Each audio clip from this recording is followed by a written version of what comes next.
We are not aware. We have made him aware of the link, and it's our understanding he is connecting at the library. So we don't know if he's coming back on. All right, so can we go ahead?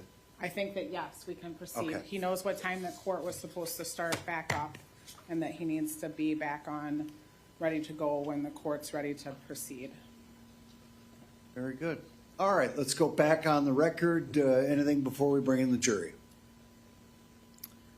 So just sort of housekeeping as far as schedule.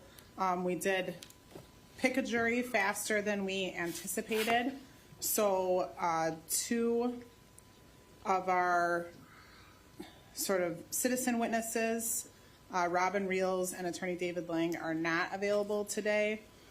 So the people that are available are Jason Bake, Diana Free, Heather Doherty, and Katie Gordon, correct? Not Katie. I'm sorry. So Jason Bake, Diana Free, and Heather Doherty are the three citizen witnesses that are available today. Obviously, Captain Bake is not a citizen witness, but if we get through those three people, that's all we have available today. We will be ahead of schedule, though, as far as our schedule is concerned. So we can break after that, I understand, and we'll be, after that, it's all law enforcement moving forward, and there will not be a situation where we get to the end of the day and someone's not available to fill in testimony. So, All right. That's the trial life. Thank you. Let's get as much done as we possibly can today. There's nothing wrong with being ahead of schedule. I could take a peek also at those end limbs to see if there are any issues after we're done with witnesses today. We can address that. oh, Also, thank you, Your Honor, and court security for providing us with a room. We have it. Thank you. And lastly, for opening, can we move the podium? Are we free to move around the well? Or do you want us to stand Counsel, behind? we'll move the actually, we can move the podium Kinda a little far, closer, but I would prefer that you not, I mean, you can move about as you deem appropriate, but I'm hoping that doesn't mean that you're gonna be leaning on the rail. No, not for opening anyway. There you go. All right. Bring in the jury, please. And just a reminder, we're going to all remain seated. you're gonna have to remind. I stayed seated. What's that? I said I stayed seated. These guys. Everybody stay seated.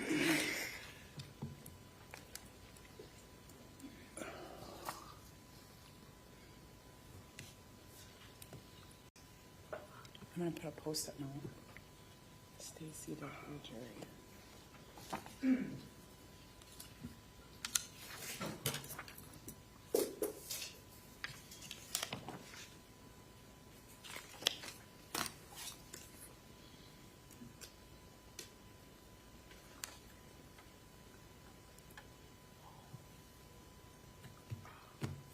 I guess we don't.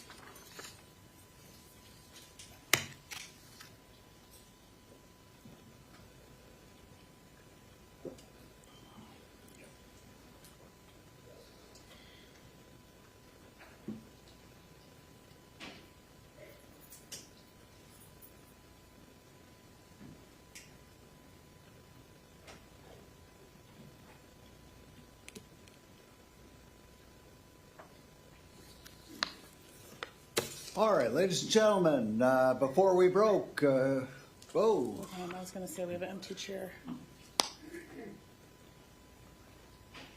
There you go. 2.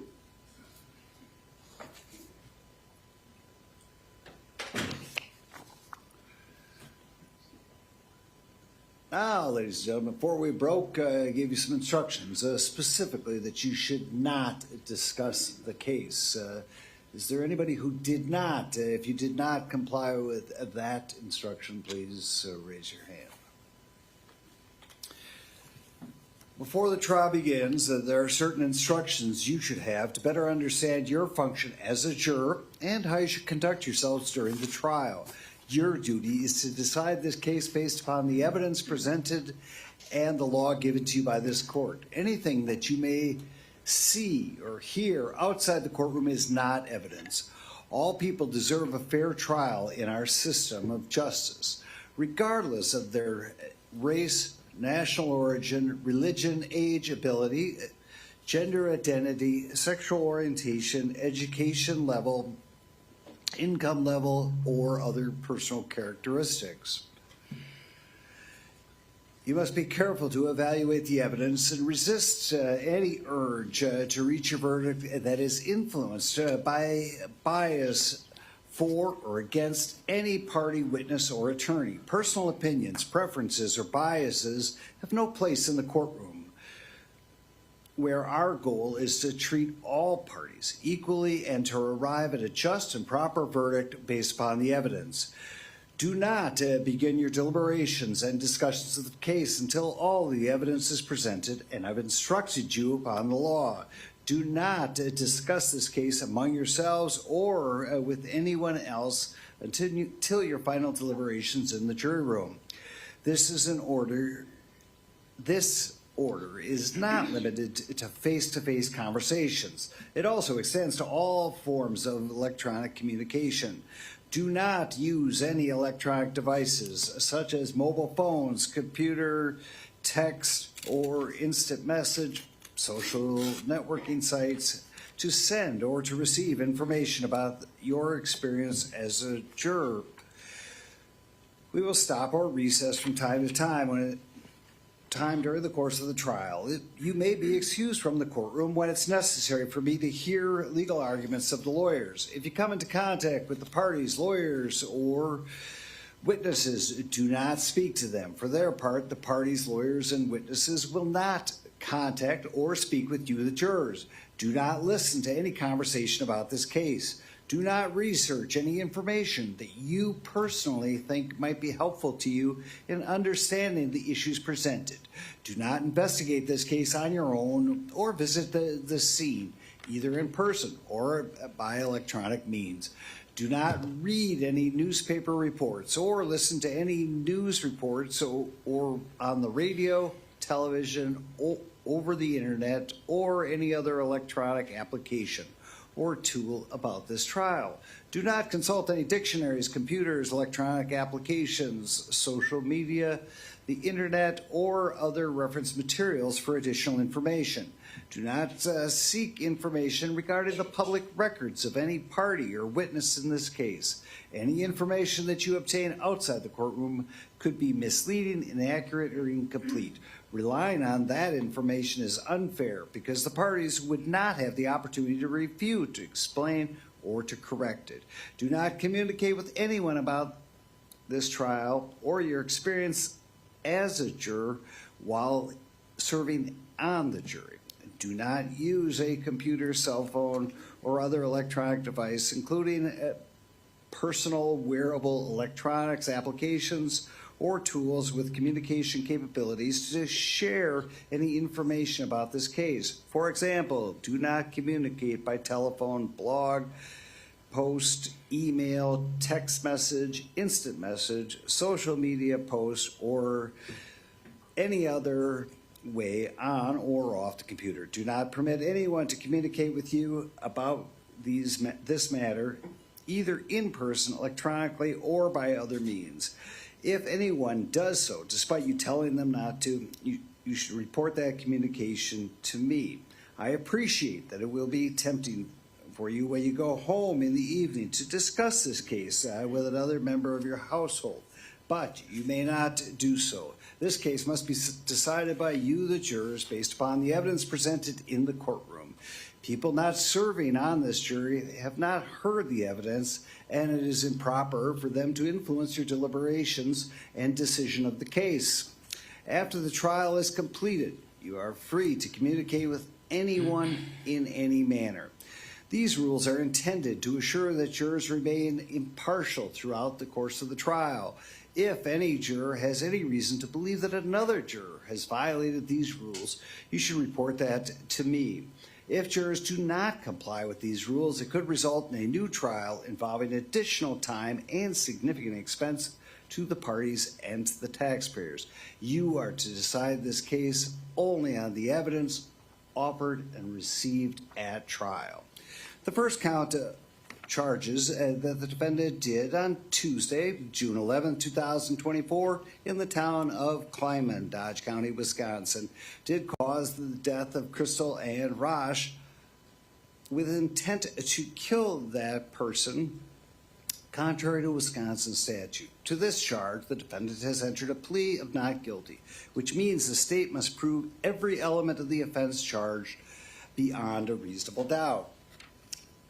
First-degree intentional homicide is defined in 940.01 of the Criminal Code of the state of Wisconsin as committed by one who causes the death of another human being with intent to kill that person or another.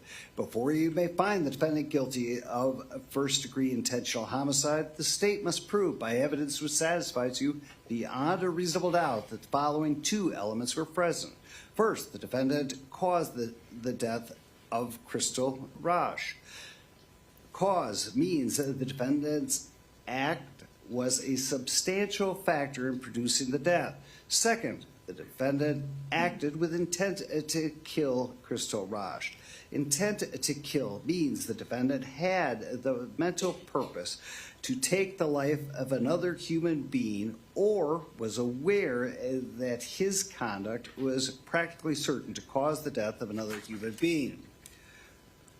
While the law requires that the defendant acted with intent to kill, it does not require that the intent exist for a particular length of time before the act is committed. The act need not be brooded over, considered, or reflected upon for a week, a day, an hour, or even a minute. There need not be any appreciable time between the formation of intent and the act. The intent to kill may be formed at any time before the act, including the instant before the act, and must continue to exist at the time of the act. You cannot look into a person's mind to find intent. Intent to kill must be found, if found at all, from the defendant's acts, words, and statements, if any, and from all other facts and circumstances, in this case, bearing upon intent. Intent should not be confused with motive. While proof of intent is necessary to a conviction, proof of motive is not. Motive refers to a person's reason for doing something. While motive may be shown as a circumstance to aid in establishing the guilt of the defendant, the state is not required to prove motive on the part of a defendant in order to convict. Evidence of motive does not by itself establish guilt. You should give it the weight that you believe it deserves under all of the circumstances. If you are satisfied beyond a reasonable doubt that the defendant caused the death of the victim, Crystal Rasch, with the intent to kill, you should find the defendant guilty of first-degree intentional homicide. If you are not so satisfied, you must find the defendant not guilty. The second count charges that the defendant, between June 12, 2024 and June 25, 2024, in the town of Kleiman, Dodge County, Wisconsin, did mutilate a corpse with intent to conceal a crime. This in violation of Wisconsin statute. To this charge, the defendant has entered a plea of not guilty, which means the state must prove by every element of the offense charged beyond a reasonable doubt. Section 940.11 sub 1 of the Criminal Code of the state of Wisconsin is violated by one who mutilates, disfigures, or dismembers a corpse with intent to conceal a crime or to avoid apprehension, prosecution, or conviction for a crime. Before you may find the defendant guilty of this offense, the state must prove by evidence which satisfies you beyond a reasonable doubt that the following two elements were present. First, the defendant mutilated a corpse. Second, that the defendant mutilated the corpse with the intent to conceal a crime. This requires the defendant acted with the purpose to conceal a crime. You cannot look into a person's mind to find out intent. Intent must be found, if found at all, from the defendant's acts, words, and statements, if any, and from all facts and circumstances, in this case, bearing upon intent. If you are satisfied beyond a reasonable doubt that both elements of this offense have been proved, you should find the defendant guilty. If you are not so satisfied, you must find the defendant not guilty. In reaching your verdict, examine the evidence with care and caution. Act with judgment, reason, and prudence. Defendants are not required to prove their innocence. The law presumes every person charged with the commission of an offense to be innocent. This presumption requires a finding of not guilty unless in your deliberations you find that it is overcome by evidence which satisfies you beyond a reasonable doubt that the defendant is guilty. The burden of establishing every fact necessary to constitute guilt is upon the state. Before you can return a verdict of guilty, the state must satisfy you beyond a reasonable doubt that the defendant is guilty. If you can reconcile the evidence upon any reasonable hypothesis consistent with the defendant's innocence, you must do so and return a verdict of not guilty. The term reasonable doubt means a doubt based upon reason and common sense. It is a doubt for which a reason can be given, arising from a fair and rational consideration of the evidence or lack of evidence. It means such a doubt as would cause a person of ordinary prudence to pause or to hesitate when called upon to act in the most important affairs of life. A reasonable doubt is not a doubt which is based upon mere guesswork or speculation. A doubt which arises merely from sympathy or from fear to return a verdict of guilt is not a reasonable doubt. A reasonable doubt is not a doubt such as may be used to escape the responsibility of a decision. While it is your duty to give the defendant the benefit of every reasonable doubt, you are not to search for doubt, you are to search for the truth. Evidence is, first, the sworn testimony of the witnesses on direct and cross-examination, regardless of who called the witness. Second, the exhibits the court has received, whether or not the exhibit goes to the jury room. Third, any facts which lawyers have agreed or stipulated or which the court has directed you to find.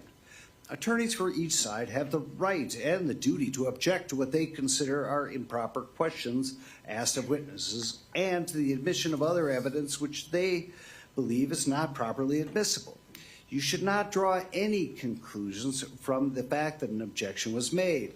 By allowing the testimony or other evidence to be received over objection of counsel, the court is not indicating any opinion about the evidence. The jurors are the judges of the credibility and of the witnesses and the weight to be given to the evidence. You are not required to, but you may take notes during the course of the trial, except during the opening statements and closing arguments. The court will provide you materials to do so. In taking notes, you must be careful that it does not distract you from carefully listening to and observing the witnesses. You may rely upon your notes to refresh your memory during the course of your deliberations, otherwise keep them confidential. After the trial, the notes will be collected and destroyed. You will not have a copy of the written transcript of the trial testimony available to you during your deliberations. You should pay careful attention to all of the testimony because you must rely primarily on your memory of the evidence and the testimony introduced during the course of the trial. During the course of the trial, the attorneys will refer to or use police reports with the witnesses. Normally, the police reports will not be provided to you. If you are not provided with a police report, you should use your collective memory regarding any reference to the police report. It is the duty of the jury to scrutinize and to weigh the testimony of the witnesses and determine its effect on the evidence as a whole. You are the sole judges of the credibility That is the believability of the witnesses and the weight to be given to the testimony. In your determination of credibility, you must avoid bias, conscious or unconscious, based upon the witness's race, national origin, religion, age, ability, gender identity, sexual orientation, education, income level, or other personal characteristics. In determining the credibility of each witness and the weight that you give to the testimony, consider these factors. Whether the witness has an interest or lack of interest in the result of the trial, the witness's conduct, appearance, and demeanor on the witness stand, the clearness or lack of clearness of the witness's recollection, the opportunity the witness had for observing and for knowing the matters of the witness testified about, the reasonableness of the witness's testimony, the apparent intelligence of the witness, bias or prejudice if any is shown, possible motives for falsifying testimony, and all other facts and circumstances during the trial that tend to either to support or to discredit the testimony. Then give to the testimony of each witness the weight that you believe it should receive. There is no magic way for you to evaluate the testimony. Instead, you should use your common sense and experience. In everyday life, you determine for yourselves the reliability of things people say to you. You should do the same thing here. The lawyers will now make their opening statements. The purpose of an opening statement is to give the lawyers the opportunity to tell you what they expect the evidence will show so that you will be better able to understand the evidence as it's introduced during the course of the trial. I must caution you, however, opening statements are not evidence. Very well. Attorney Wooler will do the opening, but can we have the projector, please? I'm sorry? We need to switch to state's table, right? Do you think it's right or left? This side? You're going to use some electronics during your